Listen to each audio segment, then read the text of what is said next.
an exercise bike which is hooked up to the national grid. And they work themselves for a while, a long time. They get electricity which is taking them back to the national grid. Although it's not that much, that electricity can then be used to give to the victim's family, who then they get lower costs in electricity and things like that. So that you're helping the family, that's one. You're not outright killing them. So if other information that can be found that acquits them of their crime, then they can be taken out immediately. And you're taking steps to solving the energy crisis. But is that a viable option?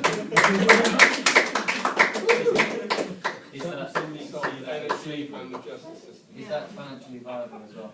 Because that would mean that you'd need to have an exercise bike for every prisoner convicted of any serious crime, and you'd need to have a maintenance crew to maintain the vast quantities of bikes that you have operating. I mean, something you could look into is how much electricity could be produced by a bike, and then see if that outweighs the cost of the actual bike itself. But it depends on that. How much electricity can you get out of, like, say, an hour on a bike?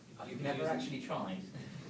Maybe you have a chair that's murdering all the murderers. I think if you were going to introduce the death penalty, you would at least need a grace period in which a convicted suspect could be allowed to appeal, because the idea of being convicted and killed in the same year would leave very little time for any sort of appeals process to take place, and you would end up, in the long run, killing a fair number of people who were innocent.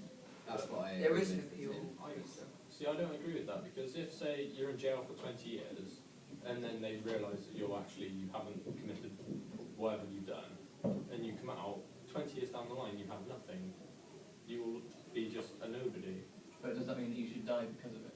Well, to be honest, I'd rather be dead than just be a nobody, have no friends, have no family, have no money, have no house. They probably are people with that mentality. Usually the government would give you back money and everything. They give you a house and but you still Yeah, lost they that give you huge chunk. yeah, I know. Which is the argument of many people, that using that chunk of your life and your identity is essentially the same as being killed. But then in that case, surely the death penalty is equal to 30 years in prison. You could say that. I mean, like I said, I agree with what you said originally, that my personal opinion is that it should be used in extreme circumstances when they know for sure they've got the murderer. I mean, you can know for sure these kind of things. I mean, people say you can't, but physically you can. But it's all down to the right situation when it should be used and how. I mean, this stems back for a few years ago. There was the Ian Huntley case where he murdered those two girls, and a lot of people then, because it was 100% he did it, that he should have been sent off to America and faced the death penalty. But the problem is, like they've said over there, a few innocent people do get through, but that's the problem of society, where the person, normally the person is connected to the crime, but due to society's lack of support, this person's being brought through like that.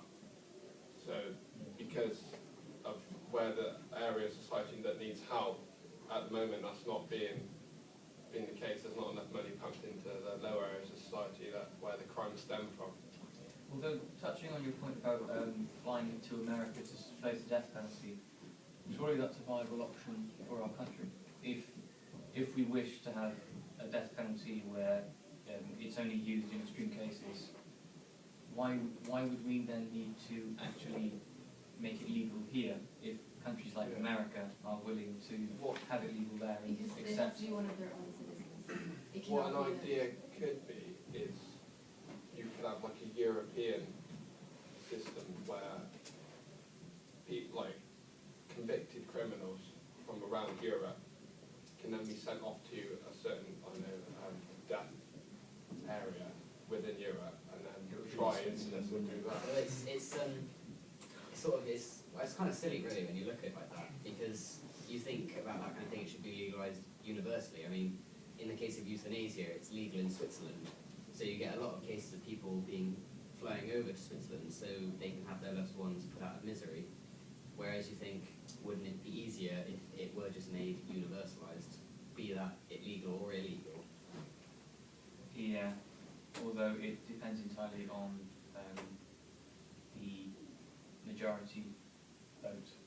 I mean, here in England we don't agree with euthanasia as of yet. I'm not aware that it's been passed through any laws, and therefore we can't make it legal here.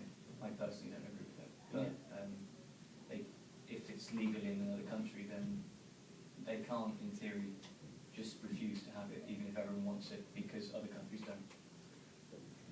And if you even allow the death penalty, people who do want to be anaesthetised will commit a crime just to be taken out of their misery.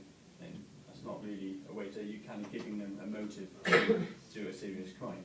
It kind of relates to a term called slippery slope ethics, which is the idea that you can use a certain law or theory to get away with a lot of things. If a person has a right to life, surely they should have the right to death. Okay. Although going back to this thing about money, should any support be given to the families of those executed? You Because could obviously- argue yes. Because obviously they've lost someone as well. It's not them who committed the crime, it's one of their family who committed the crime, and they're suffering the punishment for what one of their members of their family did, so they should be given help. And if a member is sentenced to life to prison, their family still isn't given money, but as soon as they're dead, out of the way, why give them the money then? Why is Because they haven't lost a son outright. The death penalty is a very extreme case of bereavement. If you lose a family member to, say, life imprisonment, there is still the option that they will be out of prison in 30 years. And you can go and see them in most cases in prison. Whereas if you have a relative who's been executed, there is no returning. They're gone. I guess you can also look at it as what kind of family member would want money. I mean, I don't know someone who would think that money could fill a void of a lost family member. It would help. It would help, but it wouldn't make it better overall. I think a necessary thing would be counselling for the family who had a relative executed, because you run the risk of alienating a family to the law because their relative has been executed. Yeah, they could eventually become criminals themselves because they have no respect for a legal system that's killed a member of their family. I personally believe that support should be given after the death of the convicted, because after they're dead, they've paid their crime. That's it. They're with one, like their crime's been paid for. So after death, like the funeral expenses and all that, a little bit of support should be given into that. Okay. Although one subject which may be controversial is people with mental conditions which could possibly affect their actions, and this was sort of a big question which people were kind of swaying on. But would that affect their sentence, or should they be treated equally to everyone else? Well, there was because of the gun crime. There was the gun shooting in America a couple of weeks ago, wasn't it? Yeah. Yeah. The person that actually shot all the children had actually had a mental problem, and the reason that he'd gone and committed this crime was there was no support for him earlier on in his life, which maybe we need to look at more support for the mentally ill lower down rather than after they've committed the crime. Maybe there should be more support given to them. I think with mental illness in this case, you have to look not at